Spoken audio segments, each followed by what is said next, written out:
السلام عليكم ورحمة الله وبركاته يا إخوة الكرام، كيف حالكم والعمل؟ أتمنى أنكم بخير. آه إن شاء الله لا متكبر من التافي لا مش درسينا أكو الدرس الثالث. أكتشي بيت جدا بيت جدا. إذا أكتشي البيت شما جدا كنبي، أما بيت أنا نفن جدا وأنا بأسون wani girin gida ake nufi ba. Amma an ka ce albaitu, in muka zo za mu yi amfani da gida wanda muka tantance shi, sai mu ce albaitu, sai mu sa alif da lam. Amma idan ba a san shi ba sai mu yi amfani da me? Sai mu yi amfani da abin da ake kira nakira. Ba za mu yi jingina alif da lam ba kenan. Misali kamar hadha baitun, kawai wannan gida ne, haka muke nufi. Hadha baitun, to gidan me ka ba mu sani ba, shine amfanin nakira. Shi kuma amfanin jingina alif da lam kamar ce wannan shine gidan da mutumin ya rasu. Misali, to wannan shine baitun, amma duk ma'anarsa da baitun gida. Albaitu shi ma gida. Kitabun littafi, alkitabu. Qalamun abu rubutu, alqalamu. Jamalun raƙumi, aljamalu.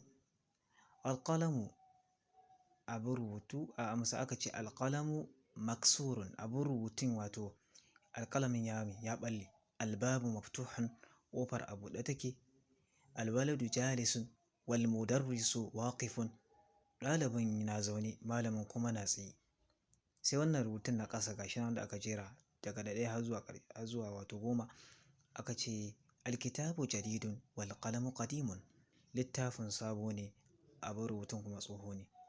Na biyu alhimaru saghirun wal hisanu kabirun, jakin ƙarami ne, wannan doki kuma babba ne. Sai na biyu aka ce alkursiyyu maksurun, kujerar ɓallalliya ce. Sai na uku almunzilu wasikhun, wato ƙyallen yayi datti. Sai na biyar alma'u baridun, ruwan yayi sanyi. Sai na shida alqamaru jamilun, watan mai kyau ne. Sai wato na bakwai albaitu qaribun, gidan na kusa. Wal masjidu ba'idun, masallacin kuma na nesa.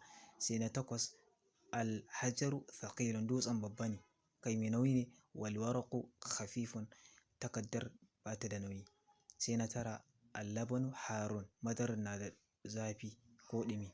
Na 10 alqamisu nadhifun, rigar tsaftatacciya ce.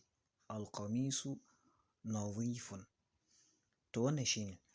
Insha Allah in dai kuna bibiyata, kuna wato bin channel ɗina, Allah da za ku wato ainihin za mu karanta wannan littafi har ƙarshen sa. Saboda haka ku kasance tare da ni. Akwai darussa da dama na Larabci wanda insha Allah za ku ƙaru. Za ku ƙaru da ni insha Allah.